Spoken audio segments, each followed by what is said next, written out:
We're now going to look at how you do the modified flutter kick. Most divers, when they learn to scuba dive, they actually learn this kick, but they're allowed to break the parallel of the body.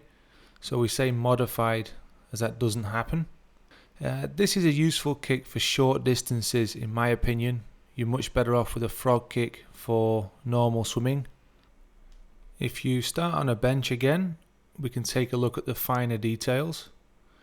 As you bring the foot down, you don't want to keep the toe pointing down, but what you want to do is push that toe straight out behind you. So you're going to lift the toe, creating some tension in the arch of your foot. Your knee will drop a little bit, but it's important to keep good tension in the hips and not rock those hips side to side as you alternate the legs. You can try with your fins on. It makes it a bit more difficult to point the toe at the end due to the weight of the fin on land. But as one foot rises, the other one goes down. And as the foot rises at the top, you want to make sure that blade keeps flat.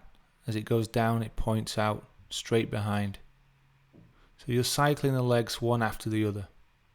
Personally, I find that if I do this kick for more than 1 minute, I tend to get cramp in my legs.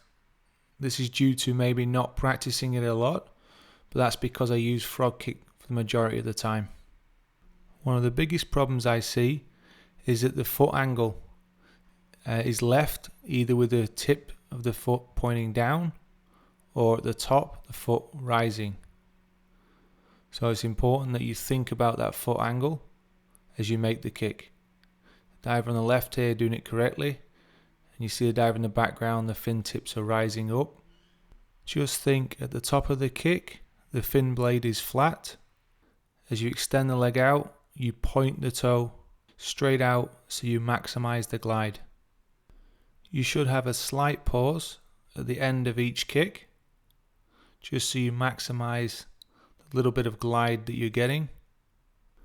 I'm using the Mares Quattro fin here, which is quite a supple fin, but it is quite a long fin, so you do feel that resistance as you kick. With a shorter jet fin, you may find it slightly easier, but you also may find if that jet fin is quite stiff, there is quite a lot of resistance as you kick the foot down.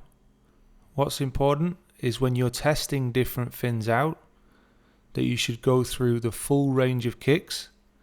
This way you'll find what works best for you and which gives the maximum efficiency. I personally just use this kick for short distances if I need to catch up to somebody and there is some current. Like with all the kicks I show you, practice following a control line like I'm using here, and try to avoid rocking the hips from side to side too much. There should be a slight drop in the knee and a slight pause at the bottom of the kick before you bring the leg back to the start position.